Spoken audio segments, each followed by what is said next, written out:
Hello বন্ধুরা, আজকে আমি একটা জিনিস তৈরি করবো। দেখো, এর জন্য নিয়ে নিচ্ছি এই লাঠি। এই লাঠিটাকে সাজাবো, সাজিয়ে একটা জিনিস তৈরি করবো, সেটাই তোমাদেরকে দেখাবো।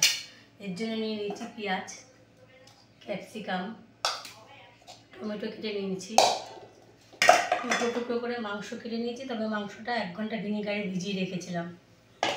আর নিয়ে নিচ্ছি এটা 2টো ডিম, আদা রসুন আর লঙ্কার পেস্ট, আর এখানে আছে কর্নফ্লাওয়ার। এটা দিয়ে এটা তৈরি করবো।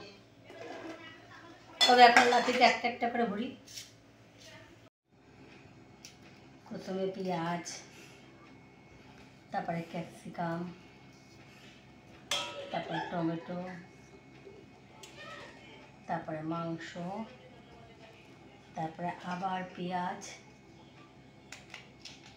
আবার ক্যাপসিকাম,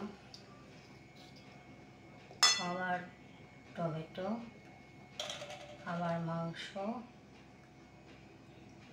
আবার পেঁয়াজ, ক্যাপসিকাম, মাংস। ব্যাস, এইভাবে একটা একটা করে লাঠি সাজানো। এই যে দেখতেই পাচ্ছ, একটা একটা করে এই যে সাজিয়ে রেখে দিয়েছি, সব সাজিয়ে নিয়েছি। এবার কী করে ভাজবো সেটাই দেখাবো। দেখতেই পাচ্ছ, একটা একটা করে এমনি করে লাঠির মধ্যে সব ভরে সাজিয়ে নিয়েছি। দেখো, দেখতে কি সুন্দর লাগছে। এবার এটাকে ভাজবো। এইবার গোলাটাকে তৈরি করে নেব ভালো করে। এখানে দিয়ে দিলাম কর্নফ্লাওয়ার, আর দিয়ে দেবো বেসন, দিয়ে দেবো আদা রসুনের লঙ্কার পেস্ট,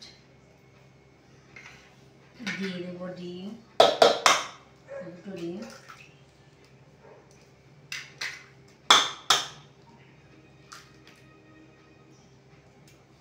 আর দিয়ে দেবো নুন আর হলুদ।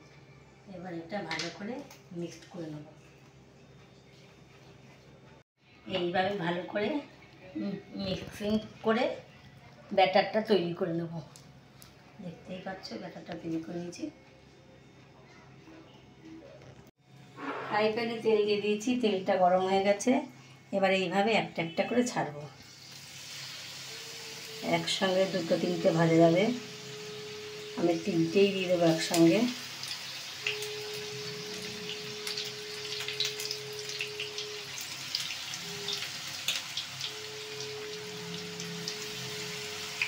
আরেকটু এভাবে উল্টে দেবো। এটা ভাজার সময় আগুনটা একটু কমিয়ে দিতে হবে, কারণ হচ্ছে কি এটা ভাজতে একটু অনেক টাইম লাগে। ওই জন্য একটু ধীরে ধীরে ভাজতে হবে, আস্তে আস্তে ভাজতে হবে। দেখতেই পাচ্ছ, লাল লাল করে ভাজা হয়ে গেছে। এবার এইভাবে একটা একটা করে তুলে দেবো।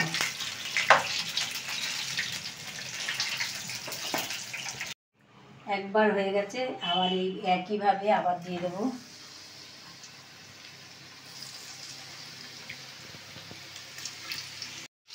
দেখতেই পাচ্ছ, একে একে সব ভেজে নিয়েছি। এবার একটা একটা করে তুলে নিলাম। আর এগুলো একটু অল্প ভাজলাম কটা, যখন যে খাবে তখন তাকে ভেজে দেবো। ভাজা আমার রেডি। দেখতে পাচ্ছ, সুন্দর লাগছে।